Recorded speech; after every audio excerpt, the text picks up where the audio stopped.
आता हे जे आमच्या ह्याच्यातले आमदार आहेत बीड जिल्ह्यामधले जे आहेत ते मग हे आमदार जे का आहेत, करतात? ते लोकप्रतिनिधी लोकांनी त्यांना ते आता ह्यांचं ते देखवलं ना आता बरं, ठीक ह्याचं आहे, ऐका तुम्ही कार्यकर्ते आहेत म्हणून विचारतो हो ते असलो तर माझ्यावर कारवाई होईल किंवा जे काय होईल, परंतु इतके दिवस ते जे काही 20 दिवस उलटून गेले तर ते शरण आले नव्हते, याबद्दल तुला काय वाटतं? आता ते कुठे होते काय होते याबद्दल तर आपल्याला काही माहित नाही आणि जर ते आरोपी असतील तर त्यांना पण त्यांच्यावर पण गुन्हा झाला पाहिजे आणि त्यांना पण कठोरात कठोर कारवाई झालीच पाहिजे. मी जर यामध्ये दोषी असेल तर शिक्षा झाली पाहिजे.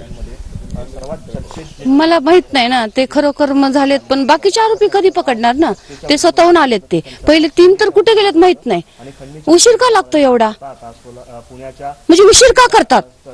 22 दिवस झालं माझ्या भावाला, म्हणून म्हणजे कशी हत्या झाली, का उशीर करतात? गेली 20 दिवस ते फरार होते आणि आता पोलिसांसमोर येतात. काय वाटतं याच्यामध्ये काय राजकारण असू शकतं? माझ्या भावाने राजकारणाचा विषय आम्हाला माहितच नाही. तो सर्व समाज देऊन नाही का असं म्हणजे तो दुःखात सगळ्यांचा सामील होऊन मला काहीच माहित नाही. राजकारण आहे हे मी काहीच सांगू शकत नाही. एक तर माझी तब्येत ठीक नाहीये, एवढंच की न्याय माझ्या भावाला मिळाला पाहिजे. वेळ का लागते? सत्य एवढ्या देव माणसाला म्हणजे अशी कृत्य होते देव माणसाशी, तर का वेळ का? म्हणजे सरकार पण लवकरात लवकर हे करत नाहीत. वाल्मिक कराड आता पोलिसांसमोर शरण गेले आहेत, अटक झालेली आहे त्यांना, मात्र आणखी 3 आरोपी जे आहेत ते फरारच आहेत. मग त्यांनी लवकरात लवकर पकडावं ना, हे स्वतःहून आलेत ना, मग त्यांनी लवकर पकडायचं ना असं त्यांना.